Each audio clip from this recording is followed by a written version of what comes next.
Okay, so here we go with 1994.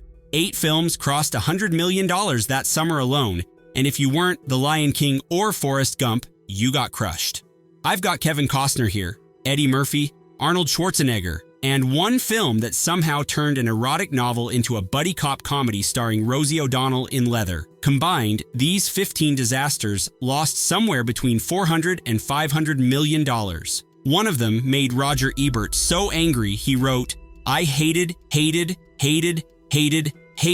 this movie." Which one lost the most? Let's find out. Dana Carvey was supposed to be a movie star. After years on Saturday Night Live doing impressions that made him a household name, MGM handed him Clean Slate as his big breakout vehicle. The premise was actually clever.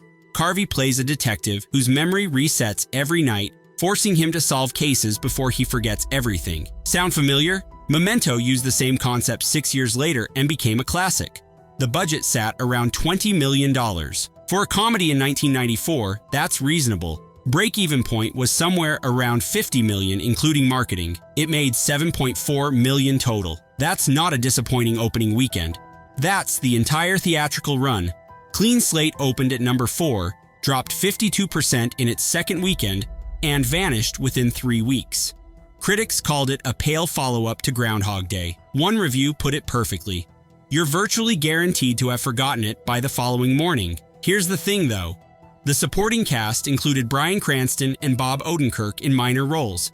Nobody noticed at the time. Now it reads like a time capsule of future talent buried in a forgettable movie. Carvey never became a leading man.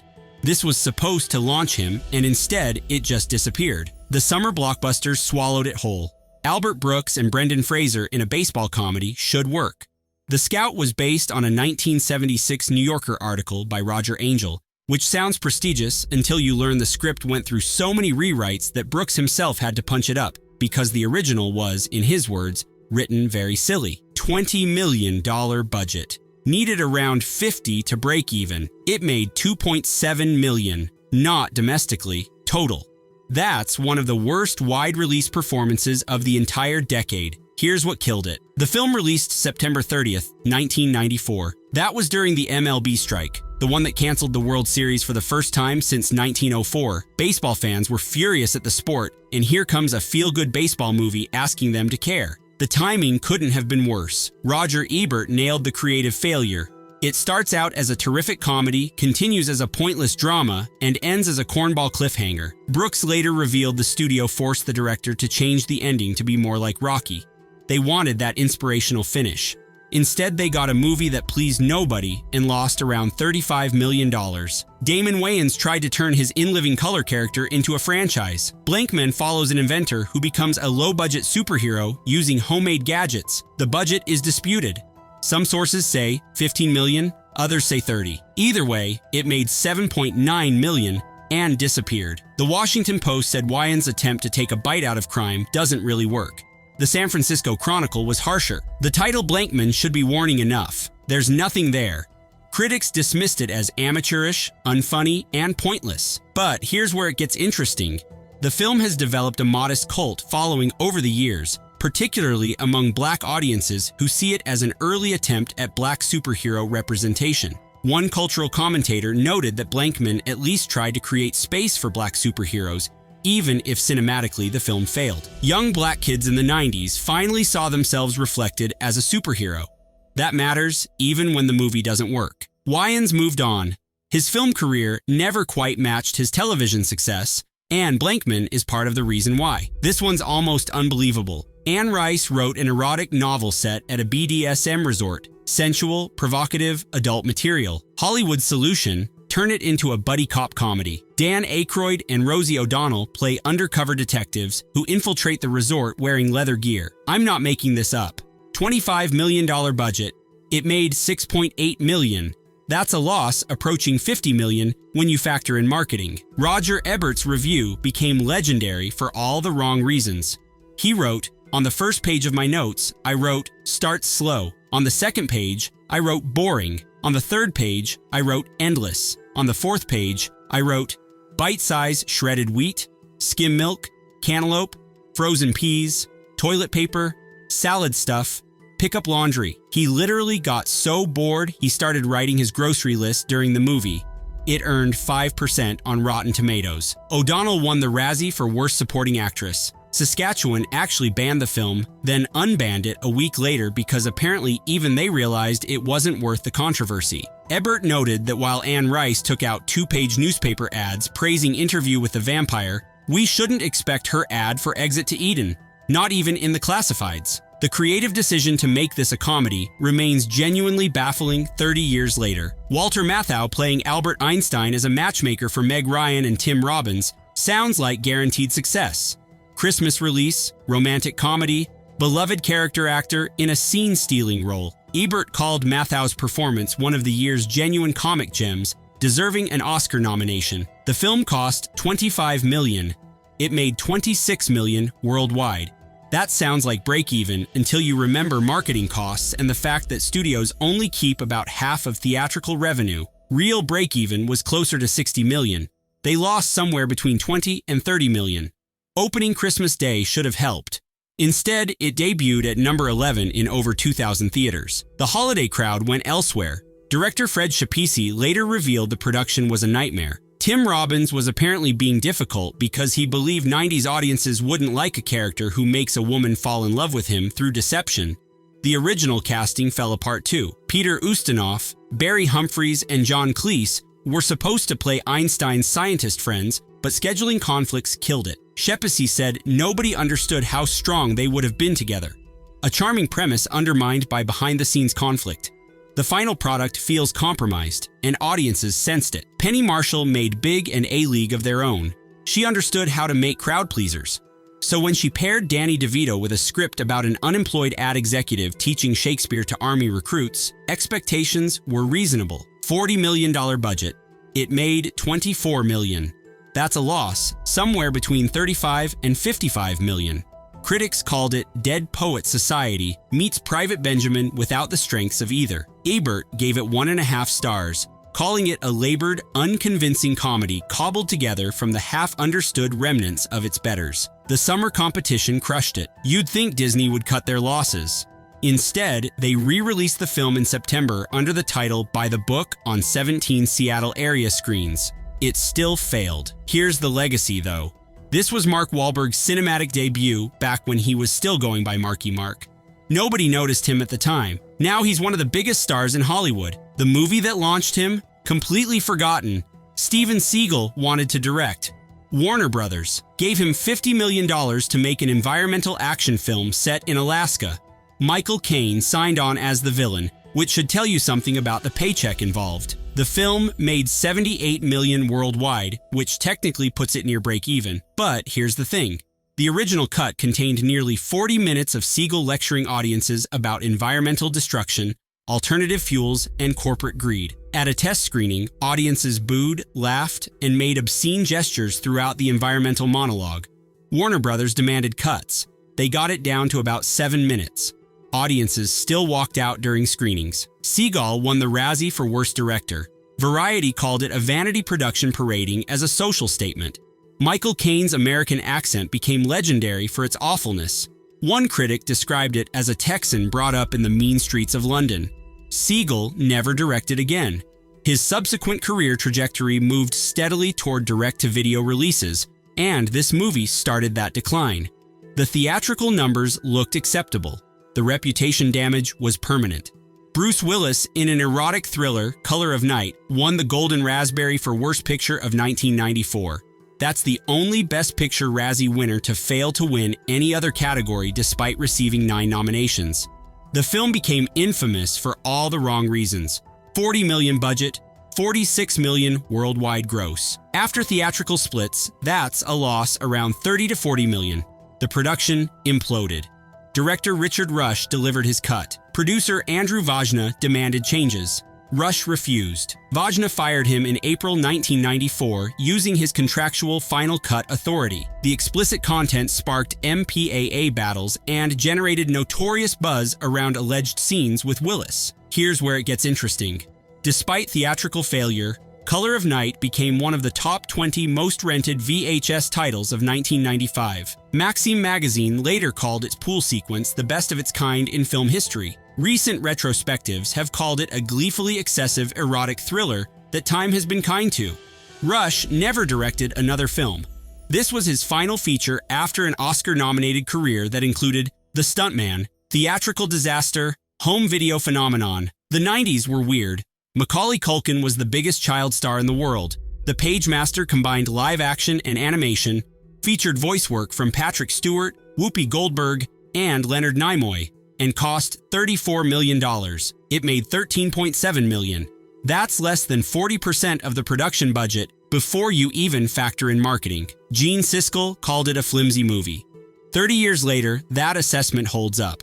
Variety dismissed it as a wispy premise better suited to television. The prestigious voice cast couldn't overcome weak material. This was part of Culkin's 1994 trio of disappointments that effectively ended his childhood career. The film's failure, along with other animated projects, set back Turner feature animation for years. One retrospective noted that VHS copies were destined to sit indefinitely on blockbuster shelves. The highest-paid child star in Hollywood couldn't save a mediocre animated adventure. That's how brutal 1994 was. MGM won a bidding war for this script, paying $500,000 against competition from Columbia, TriStar, and Paramount. They then paid Macaulay Culkin $8 million. That was the highest salary ever paid to a child star at that time. $30 million budget, $53 million worldwide, but only $18 million domestic. After theatrical splits, they lost somewhere between $15 and $25 million.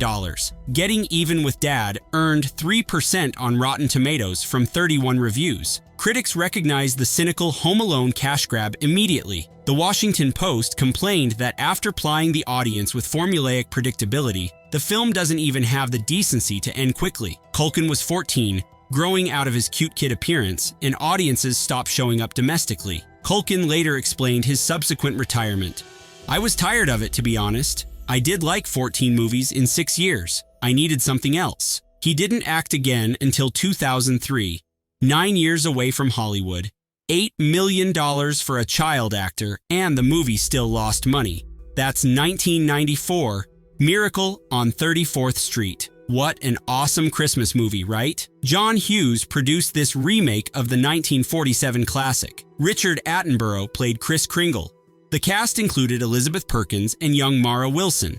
Holiday release. Family-friendly material. Should have worked. Budget around $20 to $25 million. Theatrical gross of $46 million worldwide. It opened at number 8, which is disappointing for a Christmas movie with name recognition. The problem was timing. The Santa Claus opened 1 week earlier and eventually made $144 million. Audiences picked Tim Allen over the remake. Here's another obstacle. Macy's refused all involvement, stating the original stands on its own and could not be improved upon. The filmmakers had to create a fictional department store called Kohl's instead. Not having the Macy's branding hurt the authenticity. But here's the twist. Fox lowered the VHS price compared to other family releases. The film sold an estimated 8 million video cassettes, generating revenue roughly 4 to 5 times its box office gross. Theatrical disappointment, home video success. It's now a modest holiday perennial, with families alternating between the 1947 and 1994 versions every Christmas. Kevin Costner had a problem. Tombstone released Wyatt Earp in December 1993, made $73 million on a $25 million budget, and audiences loved it. 6 months later, here comes Wyatt Earp with nearly triple the budget, 190 minutes of runtime, and virtually identical subject matter. $63 million budget, $56 million worldwide gross. That's a loss somewhere between 40 and 70 million. Costner was originally attached to Tombstone, but left over creative differences about Wyatt Earp's prominence. In a 2024 interview, he reflected, "A good friend said we can postpone this movie, and I said, let them make theirs. And then this kind of space race started." Roger Ebert summarized the problem perfectly. Wyatt Earp plays as if they took Tombstone and pumped it full of hot air. The film opened the same day as The Lion King's wide release. It finished 4th place. This began Costner's trifecta of disasters. Waterworld came next in 1995. The Postman followed in 1997. Multiple Razzies, years of rebuilding his reputation. The decline started right here. Arnold Schwarzenegger pregnant. That was the pitch. Welcome to Junior. Reuniting the Twins team with Danny DeVito and director Ivan Reitman, Universal spent $60 million on the concept. It made $108 million worldwide, which sounds fine until you realize it only recovered 61% of its budget domestically. Opening Thanksgiving weekend against the Santa Claus, Junior earned roughly half what competitors grossed. The premise was too strange. Audiences never embraced it. Ebert actually liked it, giving 3.5 stars and praising Schwarzenegger's acting. The film received Golden Globe nominations for Schwarzenegger and Emma Thompson. The song, Look What Love Has Done, earned an Oscar nomination. None of that mattered at the box office. Schwarzenegger identifies Last Action Hero in 1993 as the start of his movie career decline. Junior represented his increasingly desperate pivot toward family entertainment. The action star era was ending. Eddie Murphy's franchise started with a film that made $316 million. The sequel made $299 million. Beverly Hills Cop 3 made $119 million. That's a 60% decline. $70 million budget, including Murphy's $15 million salary. The production lost everything that made the franchise work. Producers Don Simpson and Jerry Bruckheimer left over budget disputes. John Ashton couldn't return due to scheduling, so his character was written out as retired. Harold Faltermeyer, creator of the iconic Axel F theme, wasn't brought back. Murphy delivered the definitive verdict in Playboy. The third Beverly Hills Cop was garbage. Co-star Bronson Pinchot revealed Murphy was really depressed during filming. Director John Landis claimed Murphy worked against the comedy by deliberately not being funny. Murphy knew the movie wouldn't work when he filmed a scene on a carousel. His quote, "When you're on a carousel, that means the movie's not going to work." Entertainment Weekly gave it a D-. Murphy's redemption came with The Nutty Professor in 1996. But 1994? This was rock bottom. Rob Reiner made This Is Spinal Tap, Stand By Me, The Princess Bride, When Harry Met Sally, Misery, A Few Good Men. 6 beloved hits in a row. Then he made North. $40 million budget, $12 million worldwide gross. That's an estimated loss between $65 and $80 million. The biggest financial disaster of 1994. Roger Ebert's review became so legendary it inspired the title of his book. He wrote, "I hated this movie. Hated this movie. Hated it. Hated every simpering, stupid, vacant, audience-insulting moment of it." Gene Siskel was equally savage. "There isn't a gag that works. You couldn't write worse jokes if I told you to write worse jokes. The ethnic stereotyping is appalling." Both critics independently named it the worst film of 1994. The cast included Elijah Wood, Bruce Willis, Jason Alexander, Julia Louis-Dreyfus, and a 9-year-old making her screen debut. That kid was Scarlett Johansson. Reiner's career never fully recovered. His subsequent films proved a far cry from his stellar 80s and early 90s work. One disastrous comedy undid a decade of goodwill. 1994 taught Hollywood a brutal lesson. Star power meant nothing without compelling material and smart timing. Costner, Murphy, Siegel, Culkin, Schwarzenegger. All of them saw their marketability questioned after this year. The competition between Wyatt Earp and Tombstone, between Miracle on 34th Street and The Santa Claus, proved that dueling projects destroy the weaker entry. Home video changed some of these stories. Color of Night became a rental phenomenon. Miracle sold 8 million tapes, but theatrically, these 15 films lost nearly $500 million combined. The star vehicle was dying. The franchise era was coming. 1994 was the year Hollywood learned the difference.